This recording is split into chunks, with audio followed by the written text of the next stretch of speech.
There we go. Oh, I forgot to turn off sounds in here. Hold on. No, you should leave them on. They're integral to my character. I It's don't not. know I'm who not used she to being on is. this side of the table, the theoretical table. Foundry is a beast in and of itself. There is a lot of tools here that I am not used to being able to see nor touch. What do you mean theoretical table? I'm sitting across from you right now.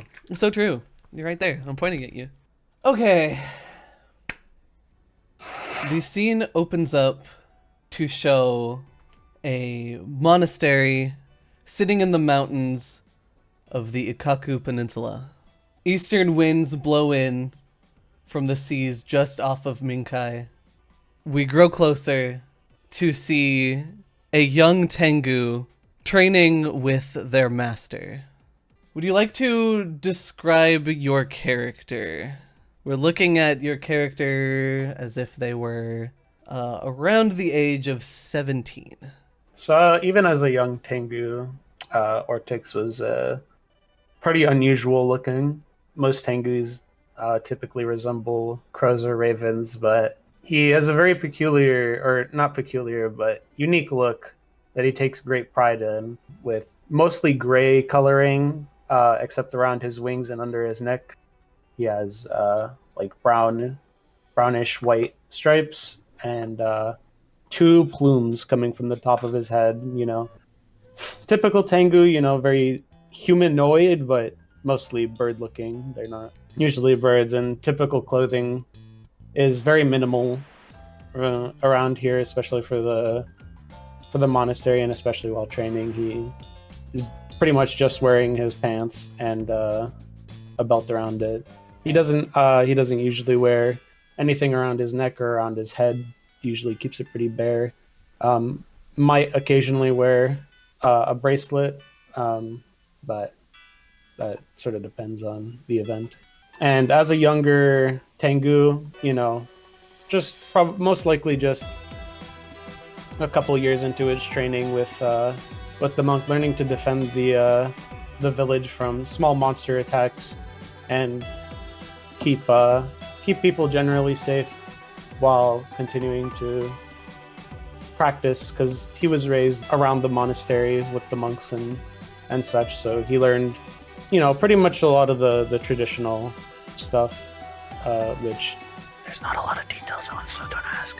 But he's very traditional upbringing, and they raised him to sort of be sort of a warrior monk, defend the village, and he takes great pride in his village, in himself, and in his abilities. Okay. How would you say your attitude towards like your masters are?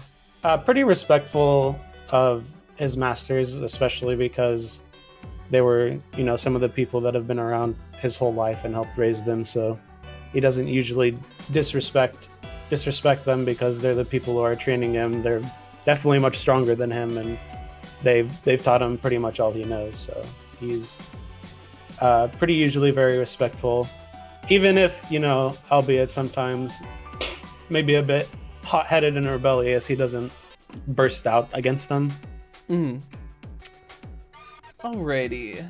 There is, and while you're training with your one of your masters here, they're trying to teach you the stoked flame stance, and you're picking it up pretty fast. In fact, so surprisingly fast. But as you're trying to sort of master this, they put you to the ground, and they offer a hand to help you back up. Patience has never really been your strong suit, so it makes sense that you're, well, where you are.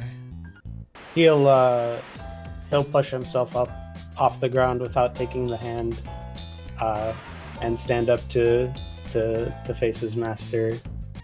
Well, when you pick things up as quick as I do, you don't usually need to have much patience. With time, all things, but I'm sure if I try again, I'll be great at it. Yes, of course. Well, before you can try again, go on your patrol for the evening, and perhaps this evening, well, tonight, we'll give it another shot before dinner. How does that sound? That sounds wonderful, Master. I will get right to that. And as he sends you off, you start to walk down from the monastery, which is sort of nestled towards the top of this mountain. And there are sort of big steps that have been carved out of the mountain, with each step having sort of a line of houses and districts sort of to them. It's not a huge village surrounding this monastery, but the central piece of it is for sure this sort of almost divine-looking dojo at the top of it, with a small village that is sort of formed around it, both of practitioners of this sort of fighting style and their families that have sort of migrated to the area, either looking for protection of from the monastery, or simply to learn and raise their families there. And as you sort of descend through these steps and get to the outer layer, it flattens out a bit more into a more gradual sort of foothill and hillside, and you start walking along that. There are usual things for you to look out for. Pests in the area tend to get a little feisty around the peninsula, mostly sort of semi-aquatic stuff that happens to find itself on the beaches and crawl up. But on top of that, there are more uncommon issues, like fighting with the neighboring kobold tribes that sort of live in the mountains. They generally try not to cause too much trouble, but occasionally they will try to steal or try to harm villagers that stray too far from the village. And as you are walking, you hear a call in the distance. Just a sort of short shriek coming from the east. What does Ortyx do? Hearing the noise, his head would turn towards the direction, and his plumes would stick up, and he would start running towards where he heard the shriek coming from. All right, let's do this. Hopefully this works as intended. And running towards the sound, you see a kobold. You can't see what is in front of them, but you see them javelin up, walking towards somebody on the other side of a rock. What do you do? Let's see. How do I want to word this? Hey, small one with the spear. Why don't you put that down and we can end this quickly? Oh yeah, and you're gonna stop me? It would be like running over ants while I walk on my daily patrol. You wouldn't be anything to me. I suggest you leave whence you came, or fit what awaits you if you choose to defy me. Oh yeah? And so what about this little guy? And the kobold warrior puts his hand out sort of behind the rock and pulls forward a young Tengu. You know this child. Their name is Koruvi, and they're about 4 years younger than you, and they are currently unconscious. You can see that there is some sort of blood among their feathers. If you take another step closer, well, I'm not afraid to do what I have to do. What you have to do is step away from him. lay another hand on him, and you will be the one who's 6 feet under. And with that, I would like you to roll for initiative.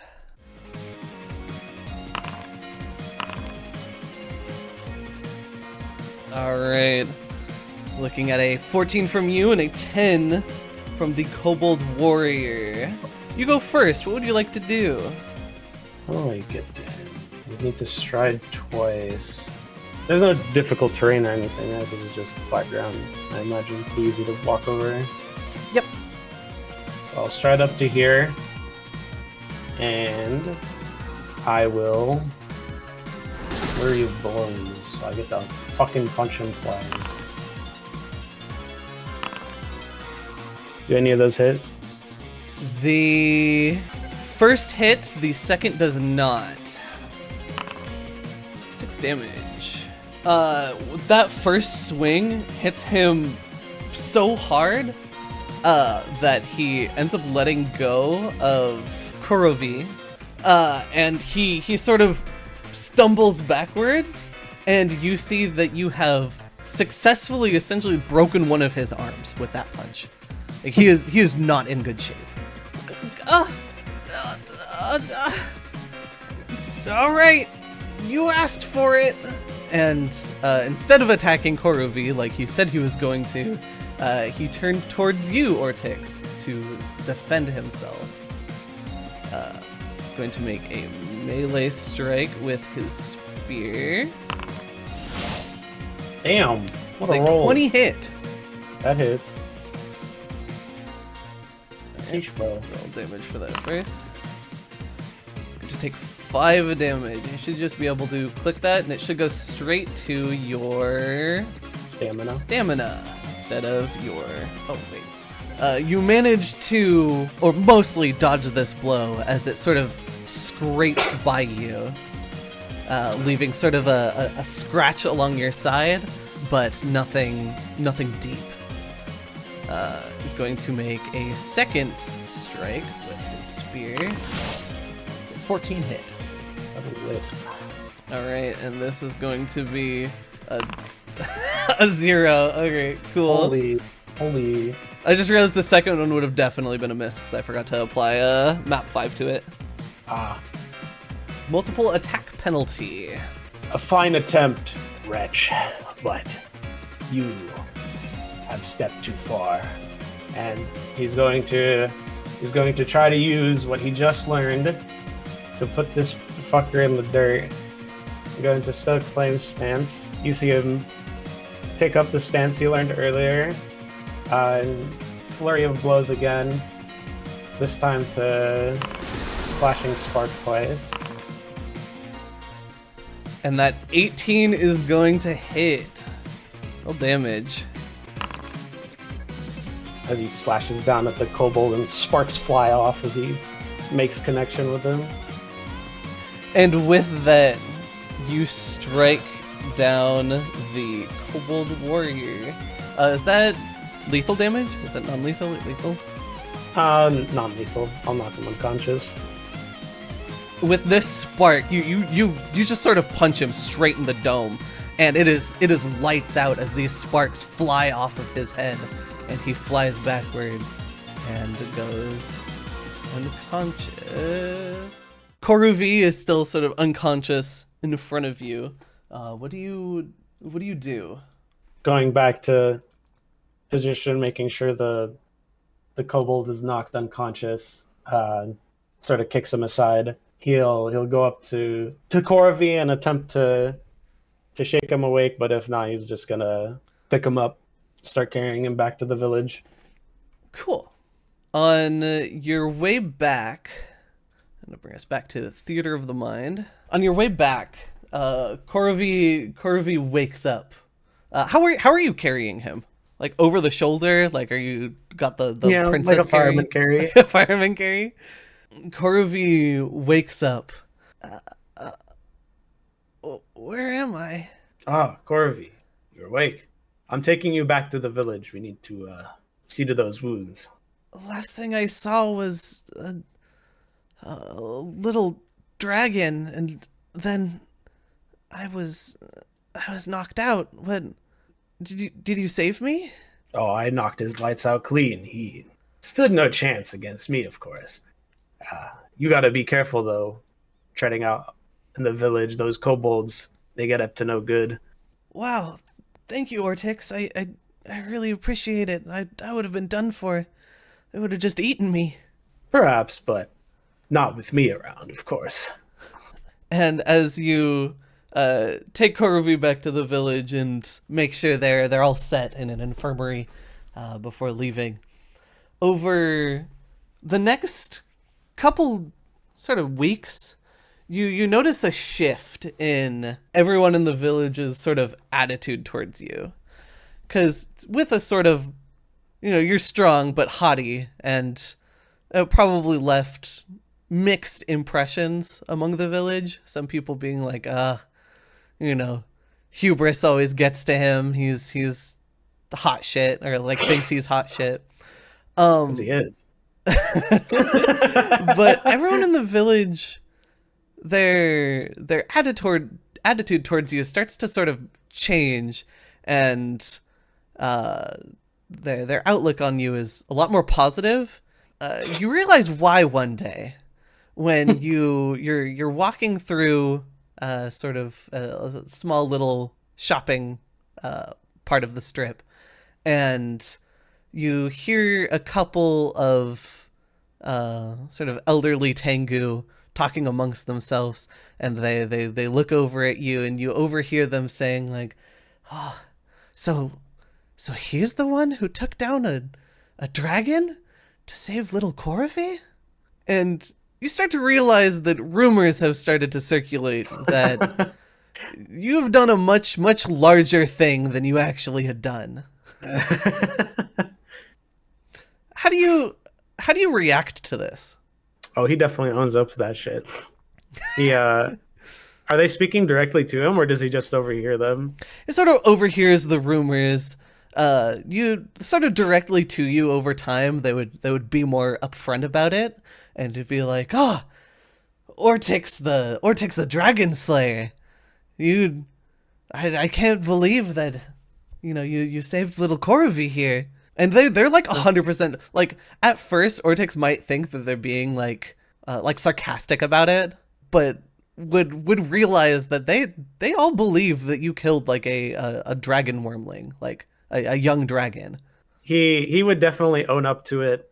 Start walking around town with his chest a little puffed out. Very confidently walking, and anyone who comes up to ask him of the tale of Ortyx and the dragon, he tells them about how he knocked its lights clean out in 2 swift blows. Excellent. The only one to really confront you about this is around a month after the event, when your master, you're training with them, and you show that you have sort of better mastered this flamestoke stance, and you end up going pretty even with your master as they're trying to teach you this, and they step back and they look at you and they say, "So, Ortyx, what are people saying again?" Ah, of course, nothing but the blazing bruiser, that's me. He says, his chest a little puffed out. Yes. Smile on his face. Of course. Well, no matter what happened down there with Koravi, you seem to have gotten quite a bit better. At least have, maybe not mastered, but at least have this stance under your control now. And that in itself is impressive. Of course, thank you, Master. Not for you, I would not have been even close. He'll sort of bow as a sign of thanks. You see your master nod and start to open his mouth, and it looks like he's about to start sort of grilling you on figuring out if what you were doing was really, killing a dragon. And then he stops himself, and he looks down at you, and he smiles and says, Ortyx, have you ever thought of leaving the nest here? Leaving? Hmm. I may have thought of what lies beyond this village, but I like protecting the people here. Of course, I'd like to sit out and test my skills against others, but I just sometimes I think about what it would be like if I was gone, having done these patrols for so long. It would be thinking about it in the moment right now. He's like, it would be kind of nice to see what else is out there to test my mettle against. Well, we are preparing a few for a pilgrimage of sorts. Our monastery, every decade or so, sends out a couple warriors. I'm sure know of this by now. To adventure the lands and make a pilgrimage across the world crown and towards the inner sea. If this is something that you're interested in with your skill, then I will need something for you. It'd be my honor. What do you need? You see your master ruffle his large raven feathers and point one of his talent hands towards the door of the dojo, and sort of gently opening the door, you see Koruvi peek his head out from the doorway.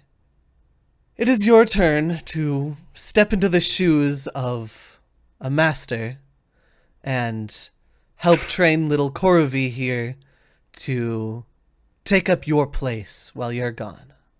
Do you think that's something that you can do? Why, of course. I've learned all I have from you, and I'd be glad to pass it on to Koravi here. Perhaps he can slay a dragon of his own someday. Perfect. Then, today we'll start. And your master gives you a nod and leaves the room. Ortyx, sir? Yes, Koravi, you can call me. He thinks for a moment. No, I'll wait on that. What is it? I just wanted to let you know that after seeing you, you're the reason why I wanted to learn to be a warrior of the village. I can see why. Taking after somebody strong as I, you would naturally seek to be like them, and of course, I would gladly help you to be able to defend yourself and the people of the village. After all, that is an honor to be able to protect those you care about. Kurovi gives a hearty nod and gets into sort of a makeshift stance in front of you that isn't really anything. He's like, I'm ready for my first lesson. Looking over the stance that Koravi has just taken up, he says, well, let's start with fundamentals. And he'll walk over to Koravi and sort of start moving his arms and legs into a more proper fighting stance. This is more like something you want to take up.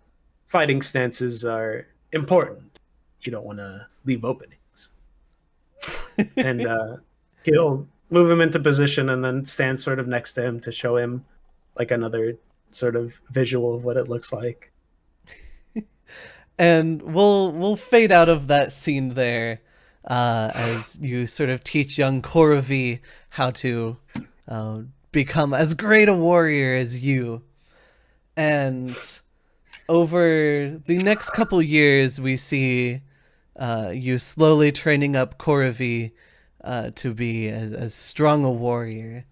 And we take ourselves about 3 years later, you being around 20 at this point. Koravi and your master both stand in front of you.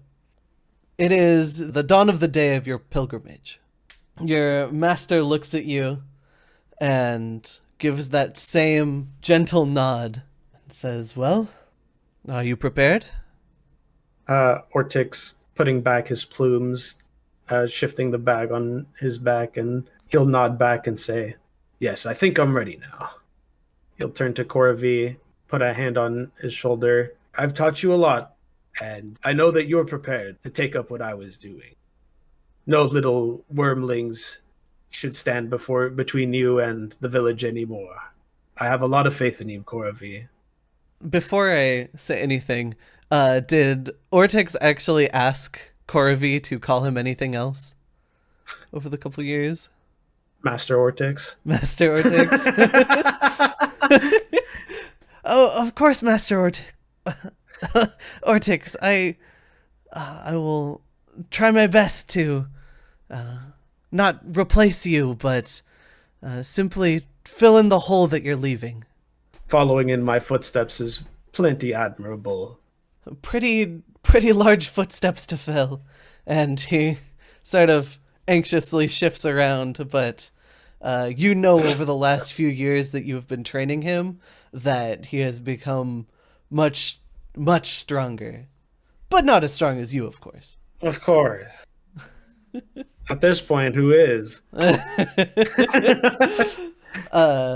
And your master, for the last time, repeats a line that you have heard many times at this point over your years at the monastery. But this time, he's not sort of smiling sarcastically at you when he says it. He is very stern, and you can see a hint of worry in his eyes as he tells you, "Be brave, but not brash. Be strong, but not arrogant. Most importantly, defend those who are in need of help, but do not hesitate to pass judgment. Be safe on your journey, Ortyx. May the eastern winds bring us together once again." He'll nod back to his master and smile and thank you for the words, master. I feel even more ready to go than I was before. And with that, he gives you one last nod, and you start making your way through the village. And at this point, everybody kind of knows what's happening, and you get a few people sort of running up to you and clinging to you, but most just sort of nod, smile, and wave you off as you start your journey. And a long journey it is. You leave in the year 4712 and walk across the continent of Tianxi. Does Ortyx go by sea, or do you take the pilgrimage over the world's crown? I think he'd definitely take the opportunity because his master said it pretty much follows the world crown, so he takes that pretty literally and follows that, I'd think. Okay. You head northward towards the northern the world crown then, which is sort of the Antarctic of Galarian, and it connects by land most of the world's continents as you walk across this sort of wasteland of ice. As you're walking up through the north, what sort of stops do you make? Do you stop by other sort of monasteries and places of importance to make a show of strength? I'd say on occasion he would definitely, just to test his mettle. He would definitely pass by other monasteries, especially if they're other Tengu villages. He would definitely stop by those. I would think he's smart enough to stop by somewhere to pick up clothing that's warm enough for traversing the world crown. But I don't think he would frequently go out of his way to just belligerently fight people. I think, on occasion visiting a monastery or a dojo, he would definitely try to learn something by fighting other places, both to test his strength and his own abilities, and to maybe pick up a thing or two on the way. Okay. You make the realization that your little monastery in the mountains has quite a good reputation as you visit these other lands and you say hello in these other domains, and you're almost always warmly welcomed It seems that the sort of decade long, not decade long, well, sometimes decade long, but these pilgrimages from your monastery have done well to improve your at least group's reputation, and you are now part of that sort of system. So does Ortyx end up feeling any extra pressure with that, or do you just sort of slip sort of right into the role? Oh, he takes it in stride, 100%. He owns up to that. Perfect, perfect, perfect. You make your way up through the Sapphire Sound, which is a large sort of inner ocean of Tianxia, and make your way up to the Northern Crown. A lot of the stuff up here, you realize, is way out of your element to actually handle. And just with sort of the wildlife around here, let alone the sort of hardiness of the people of the Northern Crown, you realize that, like, shit's hard. Especially being out of your element, having to wear these sort of bulky clothes to keep yourself warm. It is sort of a realization that the world is a lot bigger than yourself. But how do you think Ortyx would take it? It's a good question. It's a like life reflective question you just asked me. That's what Session Zero is about. To ponder all the choices of my life right now. Immediately, I would think, experiencing any losses or experiencing difficulty, Ortyx definitely finds some sort of peace with his own confidence or his own overconfidence in himself. Mm-hmm. That while things may be hard now, he'll definitely quickly adjust as he always does. Keeping that mind and sort of mantra about doing things the way he's done, the way he's learned all this time, having confidence in that, he would definitely use that to try to stabilize himself in an unknown environment like this. And stabilize he does, as it takes him 5 years to make it through, but after those 5 years are up, Ortyx successfully passes the Winter Wall Glacier at the north of Avestan. As soon as you sort of pass that glacier, you get a second wind. It starts to get a little bit less, unbearably cold, and you, after several long years of being in the north, can finally take off that heavy jacket, and it is a whole new feeling as you start making your way down through Holy Rockly dropping the weights. Yeah. My feathers are free. You sort of reflect on the suggestion to go up through the Northern Crown rather than to take a ship, as well, taking a ship wouldn't necessarily be easy because being out on a boat for a long time isn't probably one of Ortyx's life experiences. Yeah, living in the mountains, he probably has barely ever seen ships, so. Yeah, but that sort of hardy experience of passing through the Northern Crown is something that you could only do by taking that pilgrimage. Over the next 5 years, Ortyx would slowly sort of take his time and snake downwards towards the inner sea, where eventually, in the year 4722, Ortyx finally arrives at the city of Augustana, where you gaze upon the inner sea from the port for the first time. And it isn't until about a year later, as you sort of spend your time in this area. In fact, what do you do as you spend your time here around the inner sea? Definitely takes a bit of adjusting to life here, probably for the next little bit. Finds probably an inn or something to settle down in. And I would think he would like to, both within the city and nearby the city, visit other dojos or other monasteries that might be in the area. Maybe even see if there's any Tengu communities that he could find around here. But I kind of doubt it, depending on the area. I don't actually remember where Augustina is. It is to sort of the west of where Absalom is, which is where Abomination Vaults is, which is like the island in the middle of the, or I guess like small continent in the middle of the Inner Sea.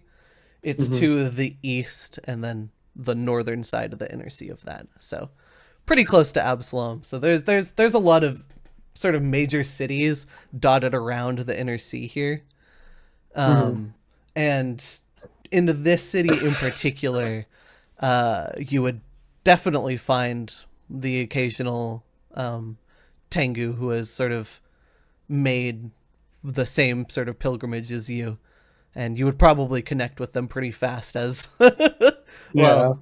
Some of them have made the pilgrimage and decided to stay, and some of them ended up leaving. But you definitely find some older, hardier folks who are probably in like their 50s who are there, and after you sort of meet them and tell them your experience, they pretty much immediately welcome you in. Just, hey, one of us.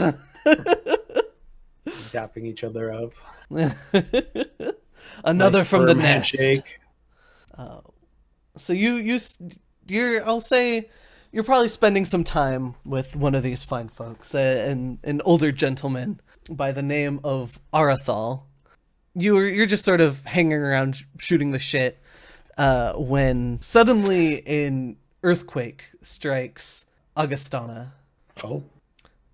And this earthquake lasts around 20 minutes ish. Holy.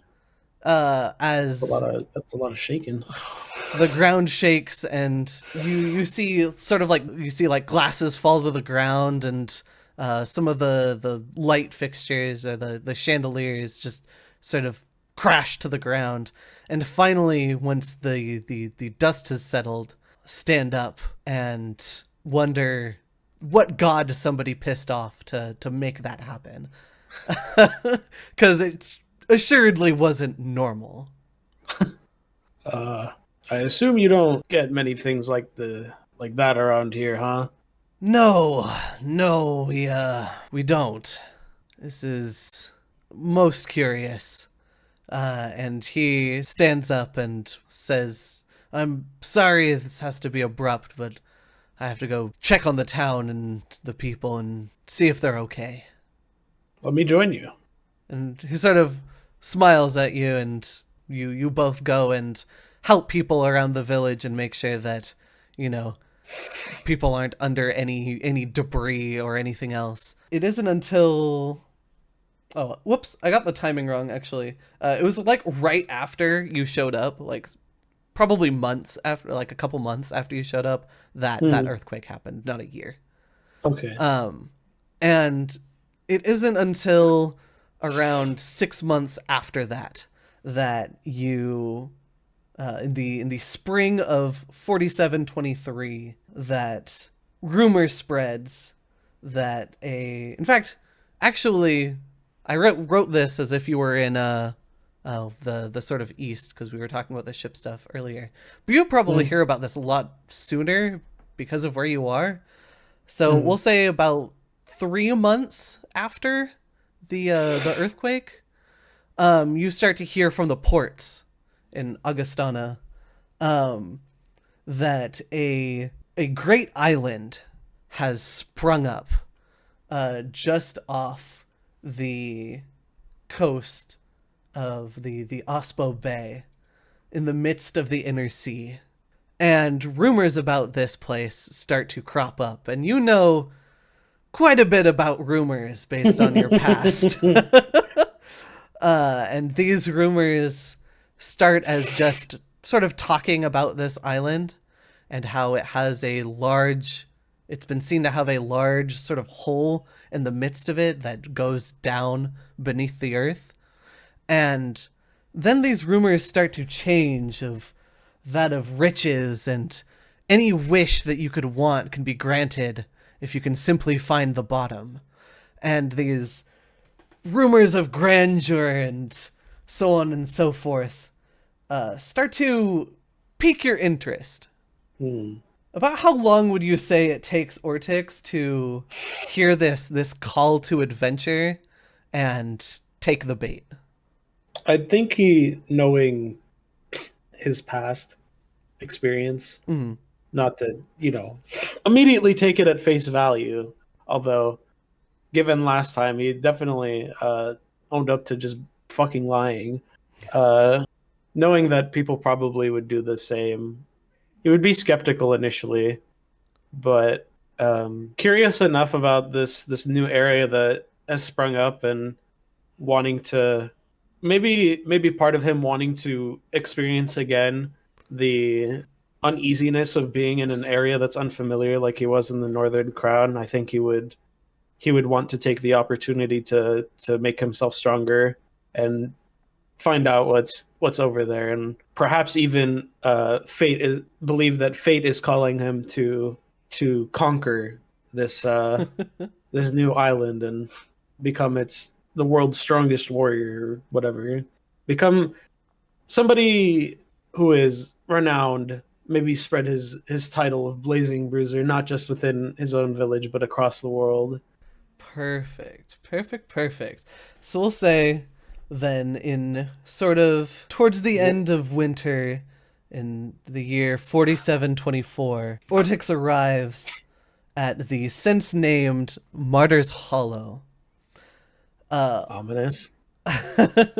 Unable to resist the call to adventure, you arrive, and I will do this fun little reveal.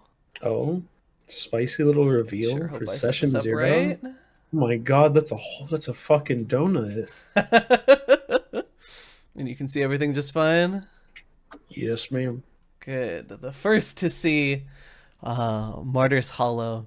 And in this town, this sort of town in the south here, you arrive and start walking around, and some people have started not living here sort of permanently, but have taken up residence, and you see sort of shopping halls, and the population has grown here fairly quickly as people took to the call of gold and riches and wishes, sort of a gold rush situation, as both adventurers, merchants, and population wanting to get away from the other cities sort of started to gather here naturally. You wander around, and are you still somewhat skeptical about this island, or have you been taken over by that feeling of fate calling you? I'd say he's definitely here, probably not for the same reason as seeking gold and riches and wishes, but definitely in his head, hearing the call that this is his next big adventure. This is where he will grow even more, and this is where Martyr's Hollow in the world will know the name Ortyx Tuspic, the Blazing Bruiser.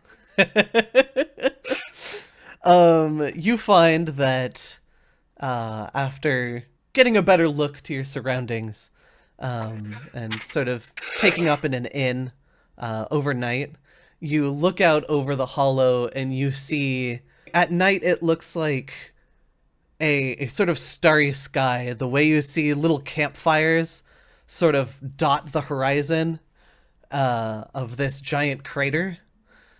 As you see people, and this is, by the way, from like one end of the actual hole to the other is about 50 miles. Damn. This is a huge sort of island. And the only thing that helps you see sort of to the other end of it is the elevation, as these huge cliffs overlook a smaller but varied inside.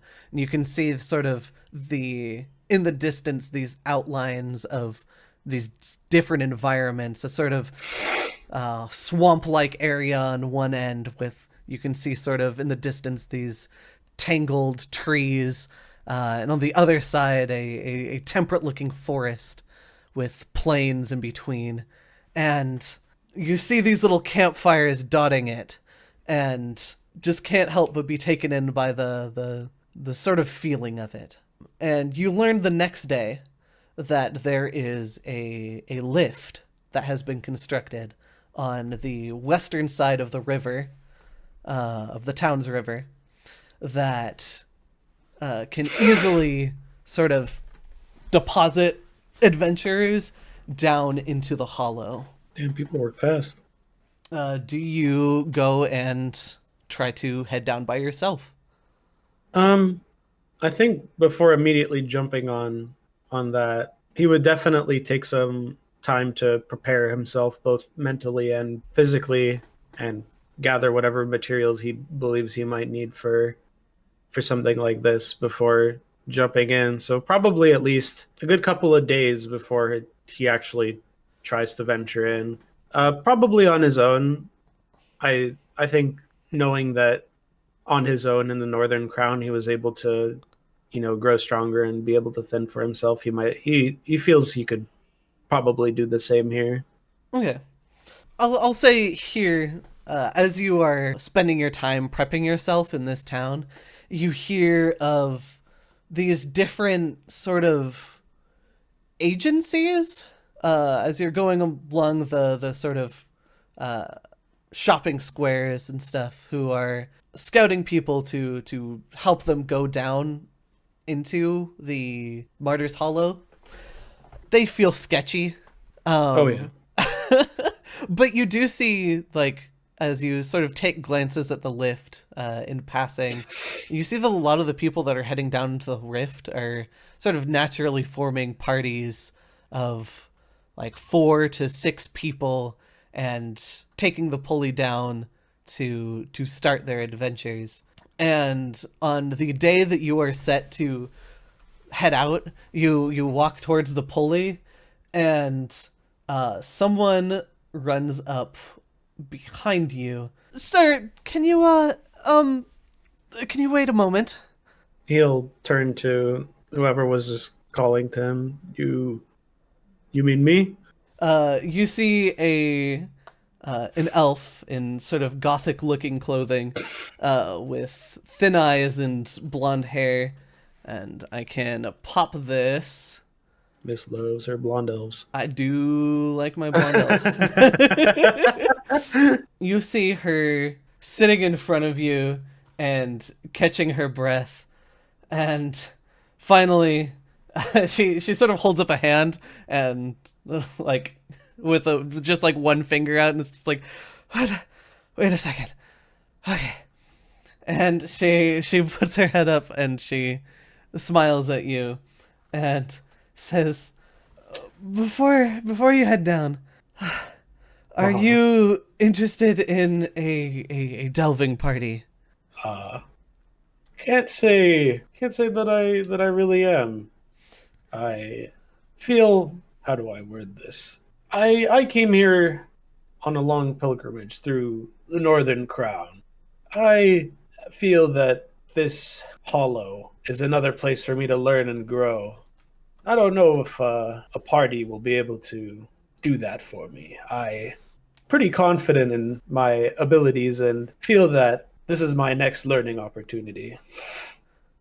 Well, learning how to work with others is an important part of your own growth. He'll think on this a moment. Seeing that he still isn't sort of caught by this, she a little exasperated. It's like, okay, well, at the very least, before you head down on your own, I can help you out by letting you know some of the dangers and some of the information that we have so far on the Hollow. At the very least, does that interest you? Thinking on this, and thinking on how much he was able to grow from his pilgrimage, he would say, while the offer is tempting, I feel it's more valuable for me to learn this on my own. Seeing him start to turn around again, she reached to that hand and it's like, oh, but great strong adventure. I believe it is fate that we met here today, and fate that I could bring you together with others to help in your great endeavors. He'll definitely turn to her and raise an eyebrow. And was it fate that you ran after me and ran out of breath, or what exactly are you trying to offer me here and get me to do? Up to this point, she has very much had a look, an almost customer service look to her. Let me snag another picture as this sort of look breaks down. You set me off on a pilgrimage on my own, and you want me to join up with a party right now? You fucking kidding me? This is Ortyx we're talking about. It's true. He conquered the Northern Crown. Damn, I can't believe I've pissed somebody off already. This is my first NPC interaction with somebody who wasn't a fucking Tengu, and I've already pissed them off. Oh, pissed off is maybe the wrong word, but she sort of drops this customer service look about her. View character artwork, show players. Oh, hello. Evil. And she sort of drops that sort of customer server look about her, and it's like, okay, if you need me to be completely serious, I just need a couple people to help out. There's something incredibly dangerous about Martyr's Hollow that we are trying to investigate, and we need people to be able to do that. And not just anyone will do. Well, I will say that I scouted you out alone. I mainly scouted you out because you had the confidence to sort of take this place on your own.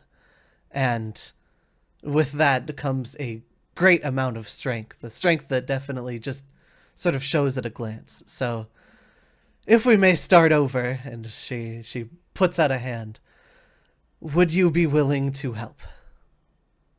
Well, the more I appreciate the straightforwardness of, and I can't refuse anyone who is in need of my help, so I would be glad to help you. And with that, you see a smile appear on her face again, and she says, okay, let us be off then. And she leads you from the pulley there across the bridge and to the other side of town. With her, you enter a building with a sign outside that says the Mortician's Aid. And as you step into it, I'm going to bring this back to Theater of the Mind. Oh. As you step into it, this room is adorned with... It's not quite to the point of being unsettling, but a lot of the decorations are adorned with some like skulls and other stuff. If you would like, you can make a religion check No. to see if Ortyx has recognizes any of the stuff. I mean, I sure could try, but my +1 to religion sure probably won't help me here. But we'll see what happens. Blind? Yes, please. All right. I'm gonna be real. Remember what I said before about you not being unsettled? You're a little unsettled as you can't quite place what this is from, and in fact you think it's not really a religious thing at all, and quite possibly start to question this woman. She has brought you here. What exactly was it that you needed my help with again? Okay, so, and she sits. There's a single sort of desk in this room, and she sits on the other side of it and starts rummaging through one of the cabinets. She puts a journal or a book of sorts up onto the table, and you can see on the front of it there is a depiction of a skull and the words scribed into it, Mortician's journal.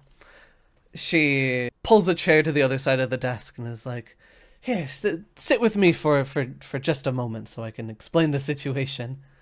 He'll look a little uneasy about that, but he'll sit down. She sort of takes herself aback and takes a look at you and goes, "Oh, I'm incredibly sorry after all of this. I didn't introduce myself." And she gently puts a hand across the table and smiles. "Lilith Orphean, at your service." He'll firmly grasp her hand in the handshake and say, I'm Ortyx Tuspic, and the world will come to know me as the Blazing Bruiser, but that is a tale for the future. Of course, a future that I intend the best of my ability if you end up helping to assist with. And she pulls up a piece of paper, which is sort of like an overhead sort of painting of Martyr's Hollow. She says, okay, to put it straight, there is a significant problem with this hollow, and it is the most dangerous part about it.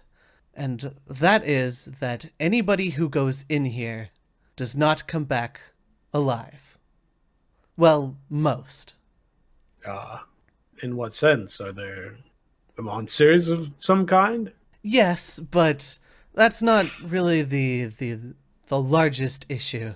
And she points first to the sort of lower level. In fact, I will bring out the map again. And she points to the inner circle, and then she points to the crater in the center. The lower you go, the harder it is to get out. There is a sort of curse upon this place. Those who have tried to leave from where there is a chance of return, and she points to just like where the lift would be, and she traces her finger back from it to the town. Even people just second guessing themselves and coming back have suffered from this curse. They feel a great amount of fatigue in their body, and it won't go away. Simply trying to ascend in this hollow is dangerous. And that leads me to the second point, and she points back towards the perfectly cylindrical circle in the center. Not a single person has made it back going below this point. Wait, so are people, just from my reference, people are like the town where the town is like the upper level, and then the lift takes them down to this like first level of the crater. Mm-hmm. And then there's sort of the three levels to it. There's where the village is, which nobody feels bad at all. In fact, everybody is excited to jump down into this hole. Then there's the second level here, the inner part of the crater, or the outer part of the crater. And you can see that. Can you see that clearly from like where the town is, or is it down like down into here? Yeah. Yes. Like, can I just look over the cliff and see what's down there? Pretty much, yeah. I mean, you can see it at least decently clearly. Like I said before, at night you could see sort of the fires, sort of all around, the inside of this crater. Okay, and it's this center part that nobody has come back from. So they just descend below this mist, and we haven't seen anybody come back from it. Essentially. Or Is this mist? Is this water? This is mist. This is a you could sort of see it from up on top, but it is just a solid layer of sort of cloud. It looks like, Okay. and she points at that and mentions like nobody has come up from descending below this layer of cloud. Well, has anybody tried to come up from it? Theoretically, there was a lift built, a second lift was built somewhere around the crater, and those who were lifted back up that tried to make it back to the town collapsed and perished along their way back. Hmm. I'm not sure what magics are at work here, but I don't know that I'm equipped to dispel whatever this curse is you want. What is it? What is it exactly that you need me for? She sort of flexes with her right arm and sort of pats where there isn't a lot of muscle on her. Um, she's like, You'll raise an eyebrow at that. I need you for we need you for your strength. Well, I keep saying we.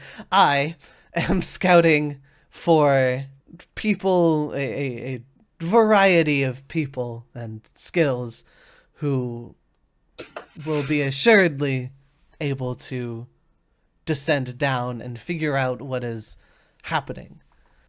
Many lives have already sort of been lost. The faster we can sort of stop people, the better, because we have tried to warn people to not descend downwards, and, well, they just call me a liar and say that I'm trying to hoard the riches for myself. And there's simply too much excitement for people to listen. So, it is best to equip a group of people to stop it at the source. Wouldn't you say? So you want me to stop people from going down there? She puts a finger to her chin and thinks for a second of how she wants to word things. I want you to be able to make it down to however far this thing goes and stop it from taking the lives it's been taking. And I know that while you alone couldn't dispel this sort of curse, you would be a wonderful asset to a group of adventurers who are well equipped to conquer it. Great asset. So true. Well, he'll stand up and look her in the eyes after hearing this, and like I had mentioned before, I can't refuse someone in need of my help, so I can agree to help you and whomever you may choose to descend with me. And her eyes While sort it would of have been light up at that. while it would have been a great journey of self-reflection to learn these things myself, to help others in need comes first, and perhaps I can even still accomplish what I wish to do, helping you out. So perhaps this is indeed fate for me, a step on my next big journey. Her smile sort of widens and she says, yes, of course. I am very pleased to hear you accept. I ask that you wait a couple days, and in that time I will hopefully be able to gather the people I need. If you need a place of residence, we do have some rooms here that I would be more than glad to sort of give up in the meantime, or you can sleep at any of the inns that are here in the meantime. I'm sure you've been staying somewhere. He would nah. I think he feels too uneasy in this place to stick around with all the skulls and unusual adornments, so he'd probably go back to the inn actually. I appreciate the offer, but I will come back as you need me and be staying in an inn nearby as I suppose I will continue to prepare myself to descend below. Perfect. Actually, I need one more thing from you. Which would be? She turns the journal that she put on the table around and pushes its sort of black leather bindings towards you. Here in the back of this book, and she opens it, and you can see that the pages themselves are like this. They very slightly glow this like ghostly blue. And she flips to the back of it, and you see a page titled Motivations. And I want to... Motivations. What the... Yes. You should... I have a funny pop-up. Okay, well, just give me it in writing. You can just give me it in writing in some, like, DMs, and I'll figure out how this journal stuff works later. But essentially, she turns it to Motivations, and she asks you to... there will be no official signing, of course. There's no contract. If you want to leave at any time, you may back out of this. However, if you would be so kind as to write your motivation down for why you want to descend, then I know you've already told me aloud, but if you want to write down your motivation within this journal, this is going to be something that the party will take down with them. He looks a little confused by this, and he's not. She's holding it. Is she holding it to him? No, she has just sort of flipped it around on the desk, so like the pages are facing you. And she wants me to. I assume she wants me to do this now. Yeah. Just write stuff down. Mm-hmm. And she has sort of placed a quill and ink next to it. He'll definitely look a little confused by this. Is this a ritual of some kind? Thought I made my motivations pretty clear. She laughs and she says, "No, it's simply it is a list of. I plan on getting every adventurers for the party their motivations. So if ever someone were to fall in battle or something of the sort, the rest of the party will know what they went down for." Record of my legacy. Yes, of course. Yeah. And she nods, and you can see like in her face that she sort of takes mental note, and it's like, it's a good thing to tell the next person. Noting this, he will write down. Do you want me to just DM you now, and you can just have it written down for later? Or? Yeah, that works. Okay. It's pretty much just what he's been saying. Perfect. And I will say, as he's writing this down, it's surprisingly disciplined handwriting that you probably wouldn't expect of someone like him, but it is side effect of him having been raised in the monastery. I figured out how to edit it as a character. I see a funny edit sign now. Just in time. Yep. Just right after you have DM'd me in on Discord. Also, perfect. A little bit of scuff for the first session. It's okay. Zero. I'm the test subject. Everybody after me will stand on the shoulders. I am the giant, and they are standing on my shoulders. I will carry everybody down with me into the abyss. My nice broad bird shoulders. Nice broad bird shoulders. I can't wait for you to have not just a picture of the actual bird. It'll probably be like this for a little bit, but I do have plans. I have not set them in motion yet, but I do have plans. How funny would it be to just have a real ass bird for the entire campaign? It would be pretty funny. After seeing you sort of finish writing down your motivations in this journal, Lilith smiles and nods and says, "Well, I will try my best to get a hold of you as soon as I have the party members ready. Thank you so so much for hearing me out. I know, and she sort of gestures around the room, and she's like, I know this can be a little intimidating, but as a cleric, this is simply how I am to adorn my place of worship. Ah, a cleric. Place of worship. He'll look around again. I understand, and not really actually having understood. Will let her know. I'll be at the inn, just down the way. It's not too far from where you found me. So Perfect. seek me out if you need me again. I will be here to help. Perfect. I will get you as soon as they're ready. And with that, we zoom out of this scene and get a greater look over Martyr's Hollow as the very first member of the Mortician's Aid has been recruited.